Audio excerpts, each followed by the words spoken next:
ibihe umuntu acamwo akamana inkuru mbi n'ukwandikiye message ukanduruka ugahimba telefone telefone zawe ukamenga ni saki bikurupfu ukamenga ni imbitsi y'amabi wa mbere yagututse wa kabiri akubwiye ko bwa bundi ntiwamenye wa gatatu akakubwira ati nyoko yararembye wa gatandatu akakubwira ati hahandi ku kazi wanyu bajije kugira ibi n'ibi bigukorako ugasanga ubutumwa ufise bwose buraruhisha inkuru y'ukubaho kwawe yagenda yikurikiranya menga hari ukuntu umenga ufise kontra wasinye y'ivyago uwenuyo ashikirwa n'igihe gishasha ugacakira uyu munsi urakironka n'igihe gishasha c'amakuru mashasha n'igihe gishasha c'ubutumwa bwiza.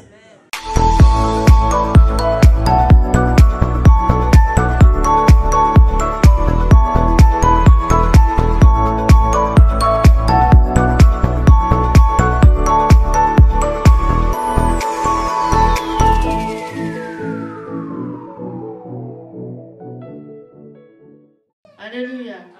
Bibiliya iratubwira mu Heburayo ngo Imana ntigabitanye ngo yibagire ibikorwa byanyu n'urukundo mwerekanye yuko mukunze izina ryayo ngo mugafasha aberana ubunyene mukibafasha.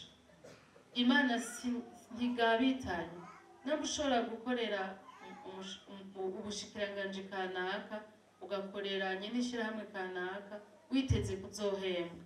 Ubuhoho niwakorera Imana y'umwizigirwa gusumba abantu nurindire icubivye uzocimbura. Imana ishimwe cyane. Kandi yavuze ngo unyubaha niwe nanje nzokubaha unkengera nzomukengereza.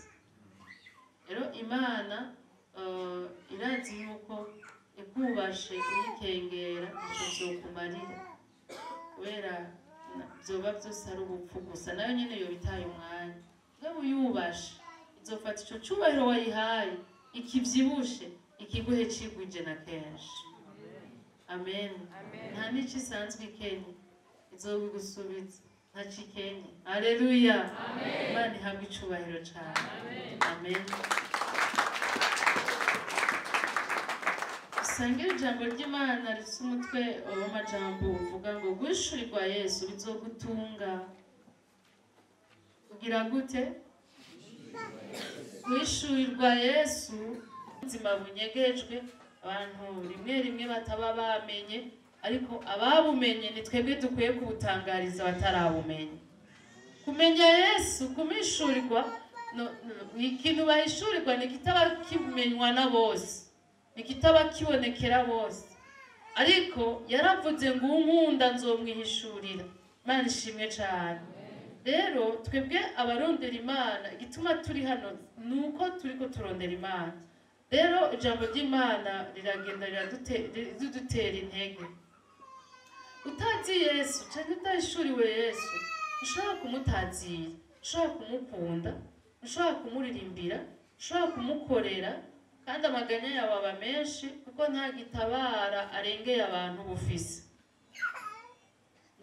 Byumvise indirimbo zamazibiririmba n'ahandi wa mubi wewe abamukorera impembo yabo abaha n'ubugesera nukurushizaho kubakorera ikibi. Mugabo umutabazi dufise ahambaye kandi agira neza ni Yesu Kristo. Yesu ashimwe cyane. Rero umuhishuriwe birakorohera kumusenga birakorohera kumusaba birakorohera kumukurikira birakorohera kutamuvako birakorohera kutamukoshereza. Kumenya Yesu ni ikintu gitangaje kandi uwari we wese akeneye guhorana. Amen. Yesu nitumufise nk'igitabo cashaje cyavuyemo impapuro zimwe n'indome zimwe zifutanganije ariko Yesu tumufise nk'umwami w'ubwiza bushasha ku munsi kandi akaba ataco yatakaje mu byo yigeze kuba byose mu buzima bwawe. Haleluya. Abo yahariye n'ubaracaharira abo yaganirije n'ubaracaganira abo yeretse urukundo rwiwe n'ubaracakundana abo yeretse ko akiza ingwara n'uno musi aracakiza ingwara ariko nibishasha n'ibintu bishobora kukuvyibusha ku munsi ku munsi. Haleluya. Soma amajambo y'Imana dufasha mu gice cya 6 cyo muri Yohana. Iki gice twogisoma duhereye ku murongo wa 1 kugeza ku murongo wa 69, ariko harimwo ibice bisomeka mu zindi evangile, muri za Matayo, za Mariko, za Luka. Cetuma hari aho tuza gusimba kuko vyagutse mu zindi evangile aba ariho duca tubisoma. Imana ishimwe cyane. Ariko mu nyandiko mu kwandika kuva ku murongo wa 1 kugeza hajya ku 69. Ni mirongo myinshi ushobora gusoma witonze kugira ngo uhishurirwe Yesu. Amen. Haleluya. Amen. Yandera intege umuntu tugiye gusangira amajambo y'Imana. Ariko umuntu yumviriza ijambo ry'Imana umenga ariko aravyumva, mugabo ugasanga mu vy'ukuri ntaco yumvise. Gute? Nta kimwe byahinduye mu buzima bwiwe. Ariko ijambo ry'Imana rifise impinduka rizana igihe turyumvirizanije umutima wose, kandi tukaryumvirizanya umutima udakomantaye. Imana ishimwe cyane. Ntushobora guheza kumviriza aya majambo utaronse ikintu gitangaje mu buzima bwawe. Woba wahushije, woba wasamaye, woba waretse imbuto ziriko zirabibwa zikanobwa n'ibisiga, kuko navyo birahari kandi biranobagura. Ariko nawe urafise ububasha bwo kuba ivu ryiza, ivu rituma imbuto ziguyemwo zimera zikama. Niko yavuze. Ijambo ryiwe ngo ntiryogenda ridashikije ico ryatumwe. Amen. Haleluya. Haleluya. Rero ndaguteye intege witege ico Imana ivugana nawe kandi kirakugirira akamaro wewe n'abawe mu izina rya Yesu. Amen. Haleluya. Hanyuma y'ivyo Yesu avayo yigira hakurya y'ikiyaga c'i Galilaya citwa Tiberiya. Ishengero ryinshi riramukurikira kuko ribonye ibimenyetso akora ku barwayi. Bamukurikiye kubera iki? Kuko ribonye ibimenyetso akora ku barwayi. Haleluya. Ivyo arivyo byose ntiyari yagwije ingwara zabo kugira bace bamukurikira, ahubwo ategerezwa kuba yari yazikijije kugira bace bamukurikira. Imana ishimwe cyane. Amen. Yesu aduga umusozi yicara nayo n'abigishwa biwe, kandi Pasika n'isi mikuru y'Abayuda yari hafi. Yesu yunamuye amaso abona ishengero ryinshi riza kuri we, abaza Filipo ati, tugurira hehe imitsima ngo barye bose? Icyatumye avuga atyo kwari ukumugeza, kuko ubwiwe yari azicagira kore. Filipo aramwishura ati, imitsima y'idenariyo 200 ntiyoba kwira, naho umuntu wese yohabwa gatoya. Umwe mu bigishwa biwe ni Andereya mwene nyina wa Simoni Petero aramubwira ati, hano hari umuhungu ari n'udutsima 5 twa sayiri n'udufi 2, ariko tumaze iki mu bantu bangaho? Yesu aravuga ati, nimwicarika abantu. Kandi aho hantu hari ivyatsi vyinshi, nuko abantu baricara. Igitigiri cyabo cyari nk'ibihumbi 5. Maze Yesu yabira ya mitsima arayihezagira, ayigaburira abicaye n'ifi nazo nk'uko bagomba. Nk'uko selon ton appétit, bivanye n'akayaba gufise. Amen. Uhazwa na byinshi sawa, ari bike naho ni wewe nyene nk'uko bagomba. Imana ishimwe. Haleluya. Amen. Tubandanye. Bamaze guhaga kugira iki? Ugaburiwe na Yesu urahaga mugabo. Ugaburiwe na Yesu na apetiraza. Yesu ashimwe. Amen. Bamaze guhaga abwira abigishwa biwe ati, imutororokanye utumanya gutwa imisigazwa hoye kugira igipfa ubusa. Baradutororokanya buzuza ibisimbo 12 dutumanya gutwaya mitsima 5 ya sayiri, utwo abariye bashigaje. ikimenyetso akoze baravuga bati nukuri uyu ni wa muntu avugishwa n'Imana yari akwiye kuza mu isi. Haleluya. Bangahe bagaburiwe n'Imana ntibayihishurirwe? Bangahe Yesu yakoreye ibitangaza akaguma babyitiranya n'ingufu zawo? Bangahe Yesu yagaburiye bakavyitiranya n'uburyo abagenzi babo babakunda? Mugabo aba nabo nyene harimwo ababonye ico gitangaza bamenya Yesu. Mugabo turaza kubona ko hari abandi bari iyo mikate ariko batamenye Yesu. Ariko bano baca baravuga bati nukuri uyu ni wa muntu avugishwa n'Imana yari akwiye kuza mu isi. Naza arakaza bene uyu turamukeneye. Imana ihabwe icubahiro cyane. Amen. Murongo wa 15 Yesu amenye ko bagira baze kumufata ngo bamwimike. Bagira bamwimike ku ngufu. Abantu barakeneye abatware beza. Abatware baza kuzana ubwenge utuma barima imyumbati ikagenda neza, borora ingurube zikavyibuha, inka n'ibindi, bari bubaka amazu ntave, baca amabarabara ntabomoye. Abantu barakeneye abatware beza. Sivyo none? Ariko mwabantu nta muntu yiremye. Abantu niyo babatware barakeneye umuremyi kugira ngo ivyo bintu bize bigende neza. Bagira bamwimike rero bibaza ngo ubwami bwiwe buri mwisi. Bamufata ngo bamwimike asubira ku musozi ari wenyene gusa. Inkuru ibandanya umurongo wa 16 tuyisome muri Matayo.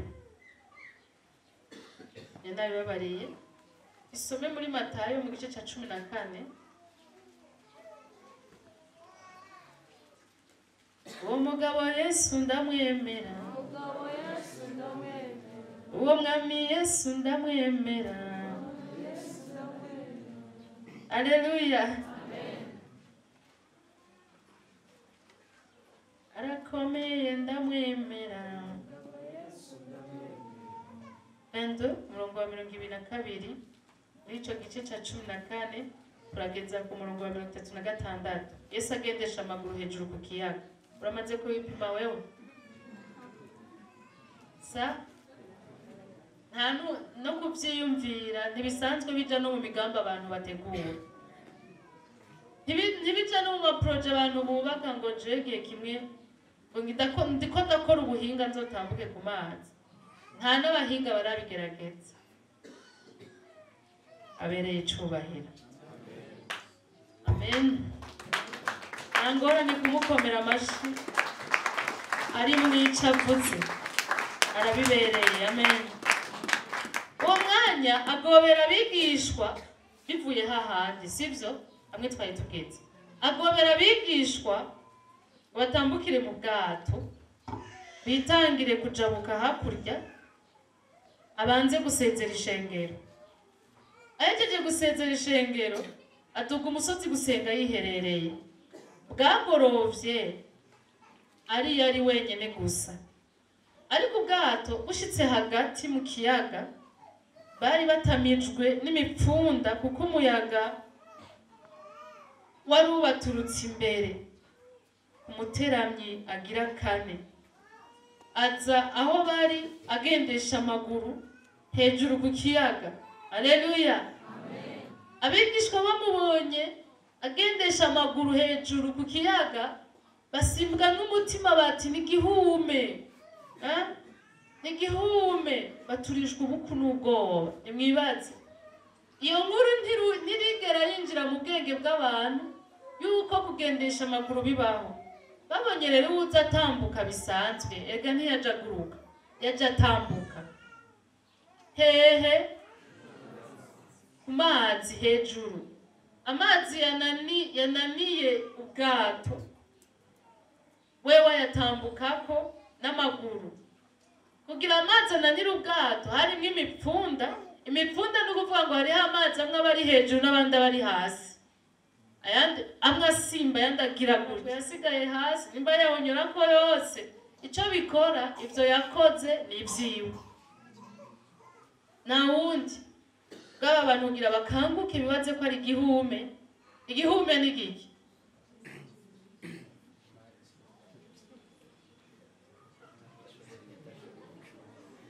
Okay, bavuze igihume kuko ariyo amafilme nawe nambona ngo y'ibifantome. Navyo mwaravye basanga gisivye beze ngo ibyo filme sishaka kunga kuzibona. Ibintu biteye ubwoba n'amadeseni mamwe barayakora abana banje sishaka kuba biraba. Yesu adufashe cyane. Mugabo igihume n'ibintu vy'ama puissance ya Satani, by'ububasha bwa Satani, hanyuma akigira ico yashatse kugira. Impwemu mbi ikigira igafata ishusho y'ikintu kanaka hanyuma igatera abantu. Ibihume bibajije rero ko byo babisa n'ivyo, ariko noneho hari haje usenda ibihume. Imana ihabwe icubahiro cyane. Amen. Ariko rero hariho umuhizi azi gusuzuma neza yuko umuntu yigize Yesu canke atariwe. Umviriza, uwo mwanya Yesu arababwira ati humura, ni jewe, nimureke gutinya. Yesu ashimwe cyane. Petero aramwishura ati shinga ntare, asangwa ari wewe, mbarira nze ahuri ku mazi. Haleluya. Ndaza kubabwira akantu nahishuriwe kuri Yesu kuri aya majambo. Haleluya. Asangwa ari wewe, mbarira nze aho nyene uri ku mazi. Banishimye cyane. Hehe, nawe ati ingo. Petero yiruka mu bwato agenda ararinda kwera. Izera Yesu ukurinda. Izera Yesu ukurinda. Yesu arakubwira ngo reka uwo mukopine nzoguha uwundi, ukamureka kandi ubwenge bukwemeza ko uyo muntu umuretse umenga nta n'uwundi ahari. Yesu arababwira ngo reka ako kazi, amakaziyo y'ibiyeri yagurishe, uhebe uze gukizwa, nzogutunga. Nakubwire n'ikintu azokora, nzogutunga ukabigira kandi ukabaho ntu. Haleluya. Musi umwe yaranyugaje nkarugurura salon de coiffure nagomba gukora y'abakenyezi. Nakosa aho nzoyikorera, nakosa ibikoresho, namaze kwangaja umukozi, hasigaye umunsi umwe gusa ukugurura ibikoresho bikajamwo n'umukozi akinjiramo. Nambwiye iryo jambo, iryo nyene mvuze, bireke nzogutunga. Nta kindi nari nshobora kwisiguza turetse kumvira byonyine. Byansabye guheba amahera yose nari nashizemo, byansabye guca bugufi imbere y'umukozi nari namaze gushiraho, ariko Imana kuko izi kugira neza byagenze neza cyane. Sinshaka kubivuga, sibyo nazindukiye, ariko nagira ndababwire ngo nari nategekanije ico gihe hari muri 2008. Naragize ibiharuro ndabona ko amahera make ashobora kwinjiza ku kwezi byari 200. 200 navyo ntiyari make kuko yarandihira kaminuza 200 ku mwaka w'ishuri.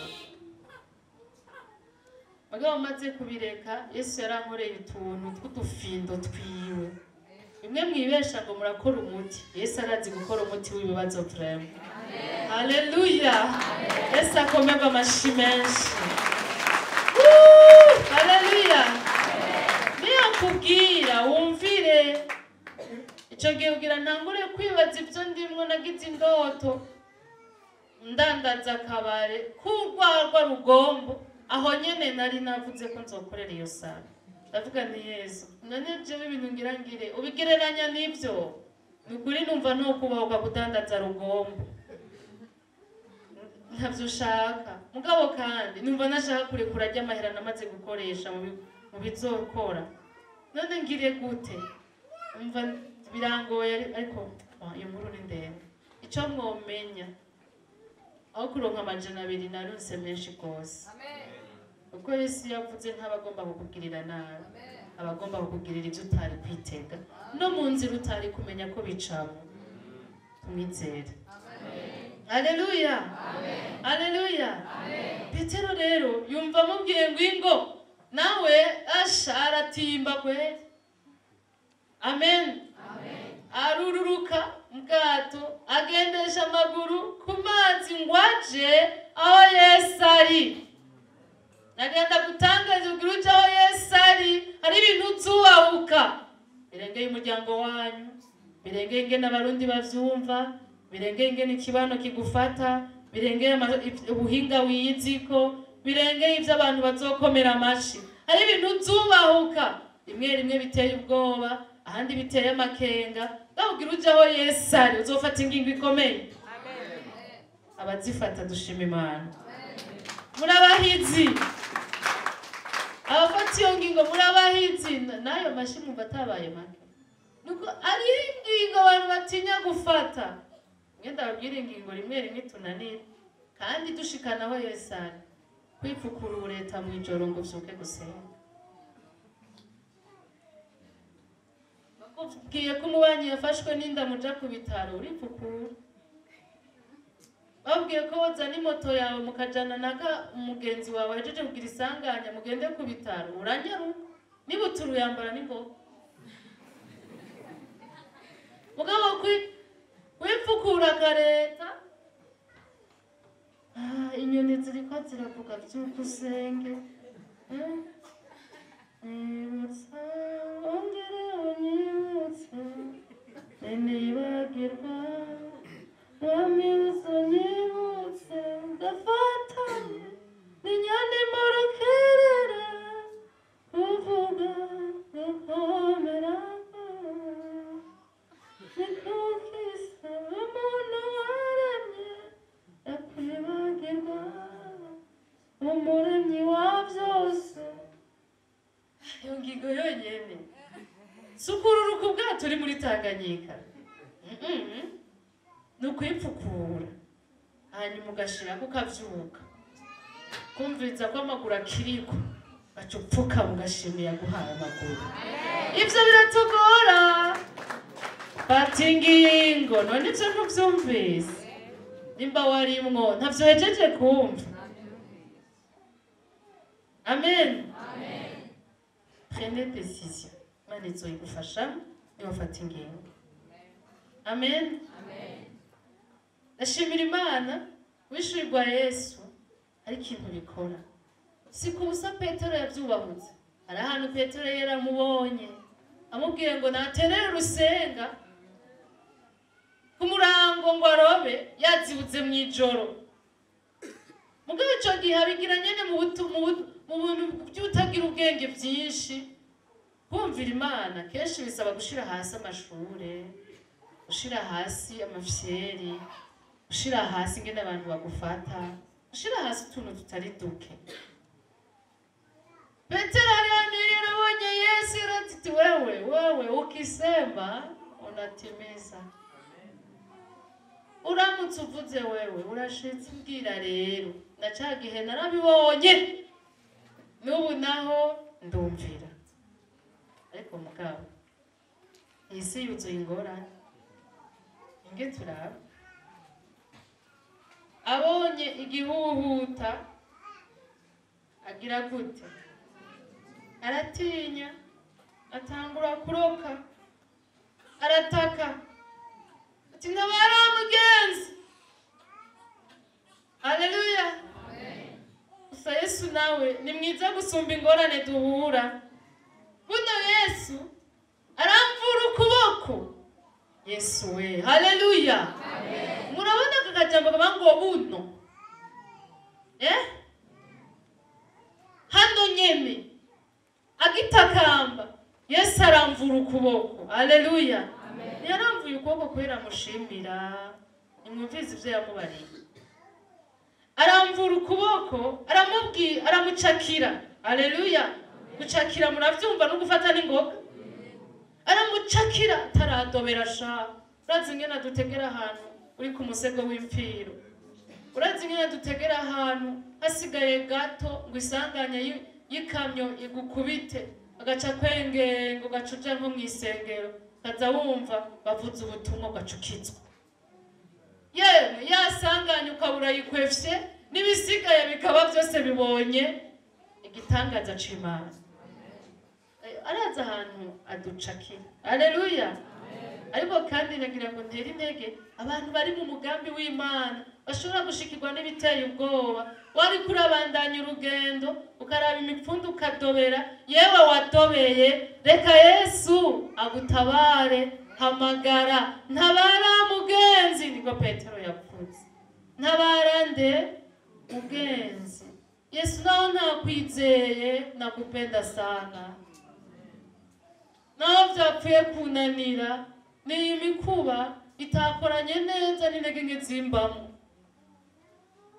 Nayo ubundi ntabara mugenzi atuma ukuboko. Haleluya. Agira gute?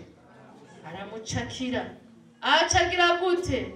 Bamubwira ati yewe ukwizera guke, niki cagukekeranishije? Muyandi majambo ivyo ubona bidashoboka birasanzwe bishoboka. None wakekeranishijwe niki? Iyo mipfunda yari isanzwe ihari, nacagiye watambuka imipfunda yari ihari. None wabihinduye gute ngo uje mu vyo gukekeranya? Komeza wizere. Komeza wizere, urugendo rurabandanya. Haleluya. Tubandanije uyu murongo ukurikira havuga ngo buriye mu bwato umuyaga uraca. Amen. Akira kuhashika ibitari byumva birumva, ivyigize isuri ivu bikiyegeranya, ikiyaga kigaceceka. Isuri ryasurirana rikiyegeranya. Yesu arakomeye bantu b'Imana, kandi kumuhishurirwa bizogutunga. Amen. Kumuhishurirwa biratubeshejeho, biratugaburira, biratwambika tutivye. Haleluya. Kumuhishurirwa biradukiza ingwara tutivuje. Kumuhishurirwa biraducira inzira abandi bayibutse. Kumuhishurirwa vyaraturije imisozi isanzwe inanira abantu. Kumuhishurirwa vyaraduhaye umutima tutari dufise kera. Kumuhishurirwa vyaraduhinduriye ubuzima. Kumuhishurirwa biratugendesha ku kiyaga kitagendwako. Mane komerwa amashi. Ninde kuri wewe? Yesu ninde kuri wewe? Iyo wavuze gutazira ni ukwita akazina k'ubuhizi. Wewe wumva wamwita kahe kazina k'ubuhizi? Mbeho ufise kamwe? Ufise tubiri?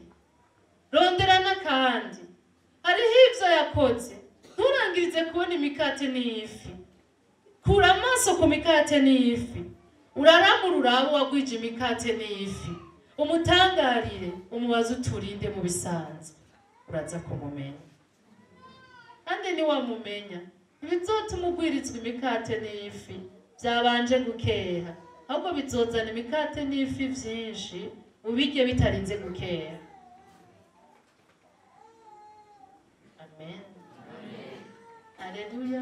Amen. Bibiliya ivuga ngo umuntu yubaha Uhoraho azomera nk'igiti gitewe hafi y'imigezi y'amazi, kitumva uruzuba, kitarinda n'ukwiganyira mu gihe c'uruzuba. Ako kajambo ndagakunda, kitarinda kwiganyira.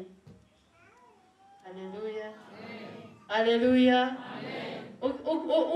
Ugisigaje utuguvu duke tw'ukugwana intambara ukumva izindi ziraje. Wari kurirukanka ugira udende ukibutije nibaza ko usigaje gutera intambuko zitatu gusa. Ugisigaje izo zitatu nyene wibaza ko izo zisigaye intege wari ufise zigira zihere, izindi ntege zikaza. Ugisigaje akabobori kamwe k'umuceri ugasanga igunira rirashitse. Ariko ivyo bintu turabihomba kubwo kutamenya Yesu. Yesu adufashe cyane. Hello.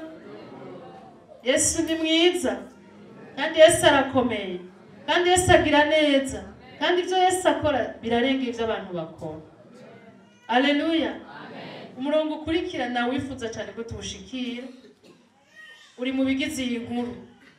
Abari mu bwato baramupfukamira bati nukuri uri umwana w'Imana. Haleluya.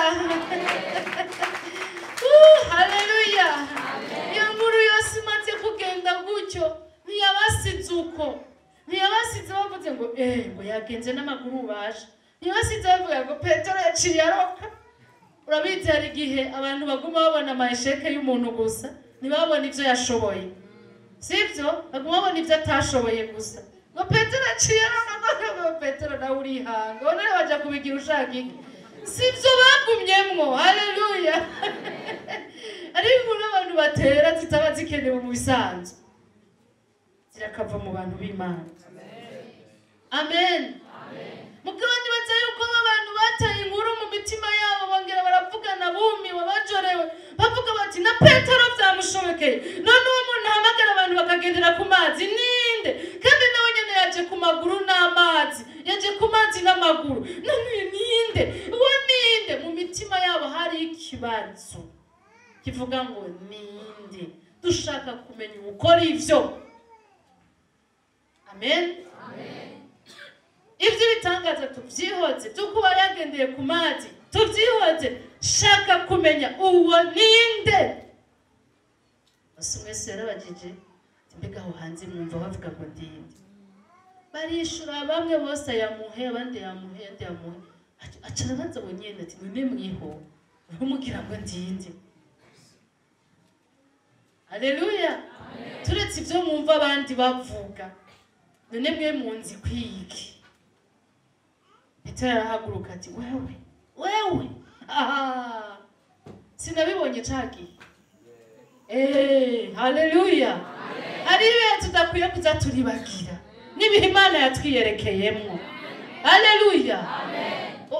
Turaheza umwaka ariko uzosanga hariho abantu baja guheza umwaka barira ngo ntibaronse inyama. None bwabo ndi waronka ibijumbu mu mwanya utari uwavyo kutashimye Imana.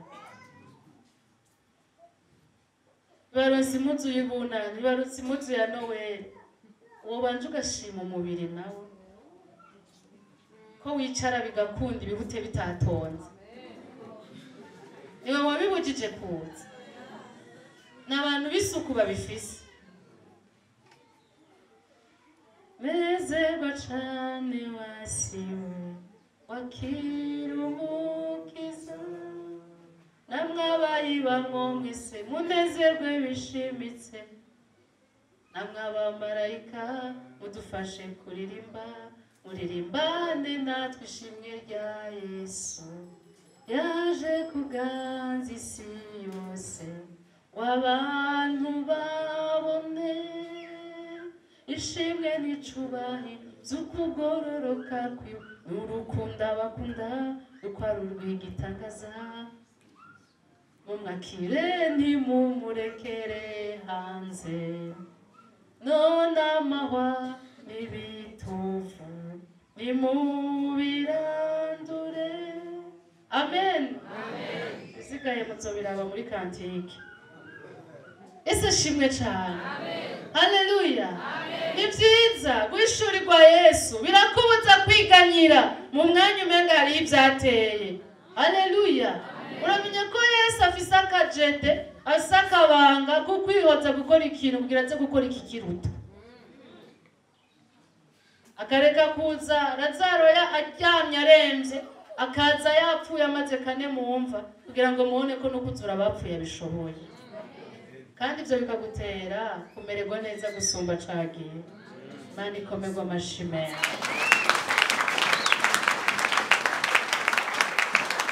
Kwishurirwa Yesu ni ngombwa ku buzima bw'abari mw'isi bose. Ni ngombwa, ni ikintu gikenewe ku buzima bw'abari mw'isi, kuko kutamwishurirwa bituma iyi si kunanira, ugahava wita mu maboko y'umwanzi hariho umukunzi, ugahava wiyambaza bakwica hariho uguhezagira akagutabara. Wishurirwa Yesu ni ngombwa kuwambaye uno mubiri uva amaraso. Haleluya. Yesu ahabwa icubahiro.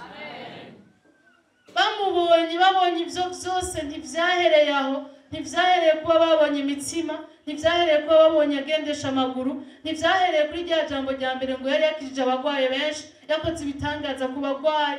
Ntivyahereye aho, ikintu bagumanye cari kivuga ngo uwakora ivyo ninde. Hano baratura.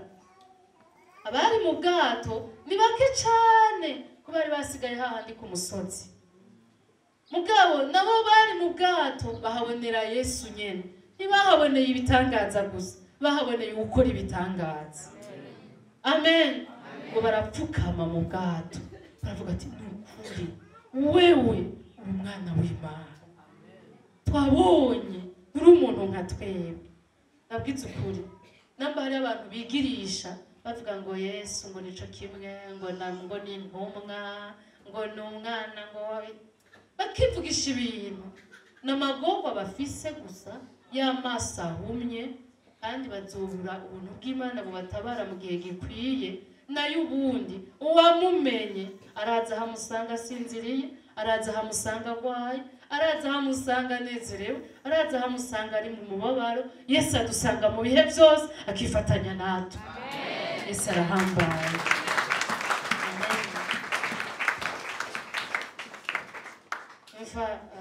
Kuvuga byinshi kuko Yesu niwe kapitale dufise, niwe mutahe dufise. Rero urikura urabungabunga umutahe ubu ufise ku mutima wose. Twomuvuga ko byinshi nitwova no ngaho. Yesu atufashe cyane. Usomye mu majambo y'Imana mu gice cyo muri Luka ca 4 umurongo wa 18 wa 19 tubona Yesu ariko aravuga ngo we nyene niwe ariko bwimubuhoraho. Ni mu yandi majambo suyo mubiri mubona gusa, mugabo icitwa Imana kiri muri we. Haleluya. Kandi acaravuga ati ivyo rero bimeze uko kugira ngo mbwire aboro message y'ubutumwa bwiza. Haleluya. Ubutumwa bwiza abantu bamana inkuru mbi, kandi narabonye ari ibihe umuntu acamwo akamana inkuru mbi. Nuko andikiye message ukanduruka ugahimba telefone, telefone zawe ukamenga ni saki bikurupfu, ukamenga ni imbitsi y'amabi. Wa mbere yagututse, wa kabiri akubwiye ko bwa wundi ntiwamenye, wa gatatu akakubwira ati nyoko yararemvye, wa gatandatu akakubwira ati hahandi ku kazi wanyu bajije kugira ibi bigukorako. Gasanga ubutumwa ufise bwose buraruhisha, bwose buraruhisha, bwose buraruhisha. Inkuru y'ukubaho kwawe ndagenda yikurikiranya, menga ari ukuntu umenga ufise kontra wasinye y'ivyago. Ngo uwenuyo ashikirwa n'igihe gishasha, ukacakira uyu munsi urakironka. N'igihe gishasha c'amakuru mashasha, n'igihe gishasha c'ubutumwa bwiza. Urashobora kuvuga uti naho uri kuravuga pastor, manje igihe nizeye Yesu kandi ibintu ntibirahinduka. Nagira ngo ndakubwire ngo Umunyarwanda yaciye umugani ngo iminsi ba myinshi igahimwa n'umwe. Kandi urashobora kumara igihe wibaza ko wizeye ariko waratakaje kwizera. Wahaguruka ukizera ucumenya ko nacagihe biracashoka kwizera. Ikimenyetso c'uwizeye nuko ashishikara kwizera. Urashobora kwitega bishasha uyu munsi rero. Yesu ashimwe. Haleluya. Daniyeli mwijuru hacuwe ijambo rimwerekeye rimutabara, ariko ngo ubwami bw'ubuperesi impwemu mbi yarwanya abantu b'Imana mu buperesi wimara igihe igwana n'umumarayika muzaniye ijambo Imana imutumanye. Iminsi 21 irahera, Imana yaramaze gukemura ikibazo ca Daniyeli, yaramwishuye, mugabo hariho ibiriko biragwana hejuru. Imana ishimwe Daniyeli ntiyaciye ahagarika, acaguma agwana iyo minsi 21 yose ariko arasenga.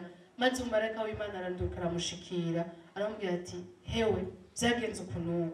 Rero kuva wa munsi watangura kumva iminsi 21 yariko afasha umumarayika gusenga, yariko afasha umumarayika kuzana bwa butumwa. Nagiye ndabwire ngo Imana irakora abantu bakabita mu nzira. Ariko uyu munsi iwakira ubwo buzima. Yesu arahambaye, ni wa muhishurirwa ko cagiye washira umutima kuri we, nawe yaciye akumva. Uraza kumenya yuko atahevye kugutabara, ahubwo urindiriye ko bigushikira. Amen. Amen. Haleluya. Amen. Hano mu murongo wa 27 kugeza ku 35 tubona abantu bandi bari muri barya bariye. Ajya muri Yohana mugabo bobo aho kubona Yesu ngo bamumenye baciye bo batangura baravuga ibintu bitajanye. Hari igihe umuntu umenga ariko yumva amajambo y'Imana mugabo ntiyumve namba.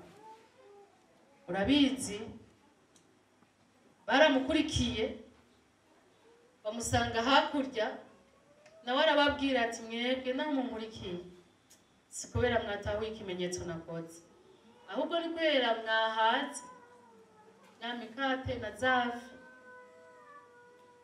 Nabo baramubwira ngo none dukora iki kugira ngo dukore ibikorwa by'Imana. Arababwira ati nta bindi, nimwizere uw'Imana yatumye. Hari igihe abantu bagomba kwigoza ubwigoro bwinshi, unadakubwira naho kubaka uruzu rurerure, ubwo runtu ntigopfa rubereye canke ngo runganye agaciro n'igisabwa kugira uharigwe. Ubwigoro bw'abantu ntibushobora gukuraho urubanza rubariko, ntibishobora kuba ibishimwa imbere y'Imana. Ariko ubushimwa imbere y'Imana n'umutima wera utunganye, uwo nawo mu muntu ntawe ari uriyo. Ariko Yesu yaciye aza yigize nkatwe kugira ngo umwakira aronke umutima w'umwana w'Imana, aharigwe kandi aronke ubuzima bwa Kristo buri muri Kristo bube muri we, aronke ubugingo budashira. Yesu aravuga ati nta kindi musabwa gihambaye, nimwizere ivy'Imana yakoze, nimwizere uwo yatumye, nimwizere. Haleluya. Aba bantu batangura kuvuga amajambo ya muhe, bavuga ati none wowe uza gukora iki kimenyetso ngo tukwizere? Ukora ibiki ngo tukwizere? Ari abantu baguma basaba ibimenyetso Yesu ko kumva ari Imana ningirira ibinzo canke kumva ari Imana ningire nabijyanzo canke ekota canke nibanze kizi umugabo ndabe, nibanze umugore ndabe, nibanze makazi ndabe.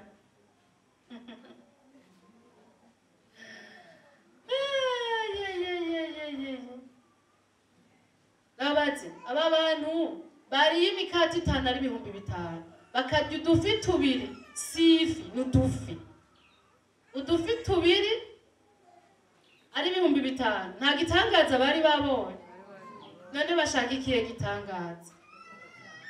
Babwira Yesu ngo ukora iki ngo tukwizere? Babwira uwabagaburiye imikati 5 n'ifi 2 udufi 2 ukora iki ngo tukwizere? Bantu b'Imana harageze ko duhagarika ibintu tukutizera, tukaraba ivy'Imana yakoze, tukamenya kubiha agaciro, tukareka guma turaba. Urabizi amahera umuntu arayibagira ko yigeze kuyatunga. Stoke y'imiceri wabitse mu nzira ashobora guhera ukibagira ko yigeze kuhaba. Urufuko runini rw'ibiharage rukagenda rugwa bukebuke utahaye ko n'umworo, rugwa bukebuke hanyuma mugakunka muri gunira riri mu bunyundo bw'ubukoko bwari ibiharage mubihejeje, ukibagira ko ivyo wigeze kubitunga. Mugabo ikintu wamenye kuri Yesu munsi yaguha 3,000, ikintu wamenye kuri Yesu munsi yaguha akazi, ingene wahishuriwe Yesu munsi yaguha umugore, ingene wahishuriwe Yesu munsi yakuburanira muri sentare, ingene wahishuriwe Yesu munsi yaguha kumenya mu ishuri, ingene wahishuriwe Yesu munsi yakugaburira ushonje. Uko guhishurirwa kugucira inzira mu myaka ikurikira ni kwibagiranwa naho ibiharage vyoba vyaraheze. Imana ihabwe icubahiro cane. Rero gukura amaso ku vyo yakoze atari ukubiheba, mugabo ahubwo kuraba uwabikora bizoducira inzira, bizodutunga, bizoduha kugira ruwanje nziza mu gihe bakubikiye. Haleluya. Bizoguha gutazira Imana no kubana nayo neza mu gihe amagara gukitse. Haleluya. Bizoguha kubaha Imana mu gihe umenga ari ibigukikuje vyo kubuza kubaha Imana kuva mu ijuru. Siriya manu, sinazirya fi mwariye, sinirya mikate mwariye, umutima uri kuva mu ijuru ni jewe, ni jewe umutima w'ubugingo, ni jewe kinyobwa kimara inyota. Arabasigurira kugeza mu 50 na kangahe. Ni jewe umutima w'ubugingo, uwongera ko ntazongera kugira inzara, uwonyuma ko ntazongera kugira inyota. inyota zirahera. Umwina uramara abantu akita no mu bidakenewe, agakora n'amanyanga, akaja mu rudandazwa rutemewe n'amategeko, agata bene wabo mugasho. Sivyo none? Yesu adufashe cyane. Iyo nzara idahera, ntimarwa n'amanuye mu bugaragu, ntimarwa n'imitangaza byo kuronka ifu muhira, ntimarwa n'ivyo. Iyo nzara idahera ni Kristo ubwiwe ayimara. Nahabwe icubahiro.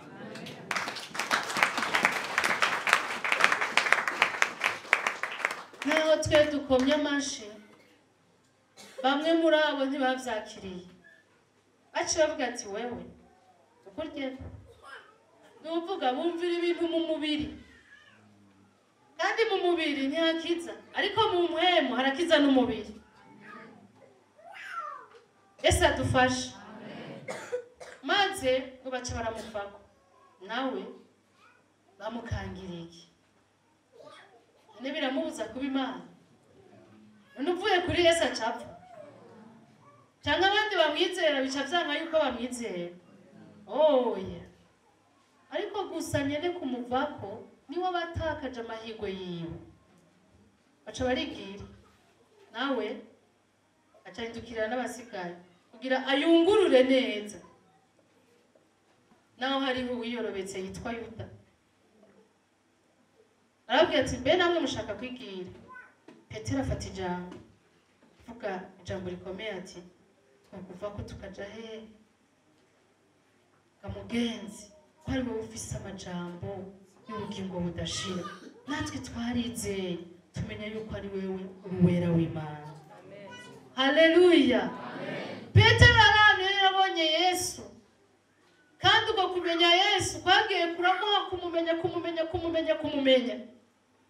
Kare yavuze ko ari umwana w'Imana.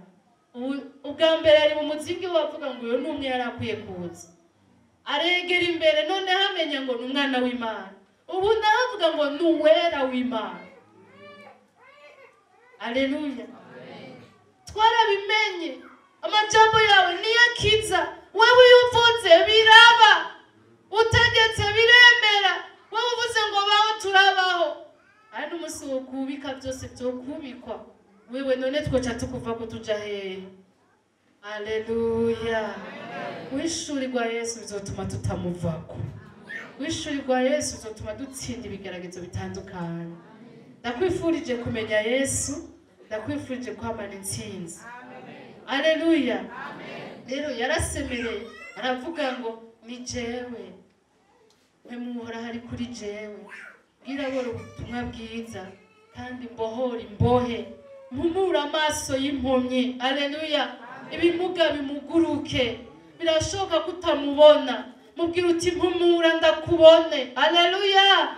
Niwe humura amaso y'impumyi, niwe mugurura abamugaye. Ubumuga ni bw'abantu mwe kenshi burizana, ariko ibyo bintu wisanzemwo byo kuba umunyantege nke, by'amagorwa, byo kugira umutima mubi, byo kudashobora ibi niba Imana igomba, nagira ndabwire ngo niwahamagara Yesu birahava.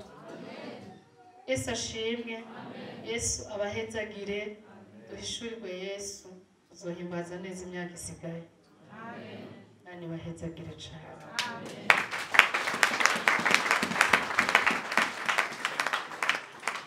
Basabe dusenge. Amen. Haleluya. Amen. Ajyana twasomye erekana ngo Yesu ngo ashitse mu bwato bwaciye bushika ku nkombe. Ibirometero byari bisigaye ngo bushike ku nkombe ntitubizi, ariko hari kuba ari hafi. Abigishwa ntibari kuba bagize ubwoba, bari kuba bivuganye bati nta ngorane tugira dushike ku nkombe. Mugabo birumvikana ko butari bwagere gushika ku nkombe. Mugabo Yesu akibwinjiramo, umuyaga waracecetse, hanyuma nabwo ngo ubwo nyene uca bushika ku nkombe. Bwaragurutse, bwaranyitse, bwaranyereye, ingene vyagenze ni ibintu by'ibitangaza. Muri ayo majambo rero dusomye turumvamwo uwo Yesu ari. Aleluya. Rero tuciyumvira ibyo dusengera ndadondagura aya majambo uwo Yesu ari. Namba Yesu akora ibitangaza akongera agatuma Petero akora ibitangaza. Namba Yesu agendera ku mazi akongera agatuma Petero agendera ku mazi. Birumvikana ko Yesu ari umwami w'ibitangaza. Ni waganza ivyitwa ibitangaza. Na wewe abigukoresheje wobikora. Sivyo no? Yesu ashimwe. Amen. Mugabo ngo yabonye batanga ba Petero bakiza abantu imwe mu bitsika bavako bacaja kuzana amahera ngo bashikanire ba Petero ngo bamuhe nawe ngo utwo tuntu. Bamuhe nawe ubwo bushobozi nawe azarambika ibiganza ku bagwayi imwe mu bitsi baje gumiza n'ibindi. Ninde gukenera iby'abapfumu. Ibya Yesu ntibisaba ubupfumu kandi ntivyandutsa. Kandi ibitangaza dukeneye cyane si kubona abantu bajugumira bagatemba. Ibitangaza dukeneye cyane ni ukubona abantu bacitse Satani, hanyuma ni ukubona abantu bafashe ingingo zibereye mu bwami bw'Imana bagakoreshwa n'Imana ivyo batari gukoreshwa n'amafaranga, bagakoreshwa n'Imana ivyo batari gukoreshwa n'abategetsi bakomeye. Anumwe atonezego usanze aho winjiye mu mabiro atandukanye, mu bakuru, mu bajejwe ibintu bitandukanye, umutekano n'ibindi, ugasanga y'abantu bakora ibintu mu rutonde rwera, batarenganya, batabesha, batiba, badatwara abagore b'abandi. Ugiye gutembera nusanga abagabo bitembako, nusanga abagore batwara abagabo b'abandi. Nta numwe atobishima muri mwebwe, ubwo ivyo nta wundi abikora ni Yesu wenyine. Amen. Haleluya. Amen. Yesu ashimwe cyane. Amen. Biragoye. Bariya abantu ngo batari bizeye, Bibiliya itubwira ahandi hantu ngo nabari bakomantaje imitima. Ukomantaza imitima niki? No gukomeza kurondera inyungu zawe, naho Imana yobiye kwirahomba ivyo yagomba. Babwiye ati rukana umugore wa kabiri, oya yaramvyariye. Ndabagumana bose ku ngufu. Babwiye ati hagarika kubesha, ati sosubira kubaho. Hagarika gusinyira ibintu bitari ivyo. Nivyo ukunda na shefu yavanyirukana mu kazi. Ivyo bigatuma umuntu ijambo ry'Imana ritigera ryinjira muri we. Hagarika kopinage, nta mujone nkanje atogira ivyo. Reka ko kamogi gatanga iswingi.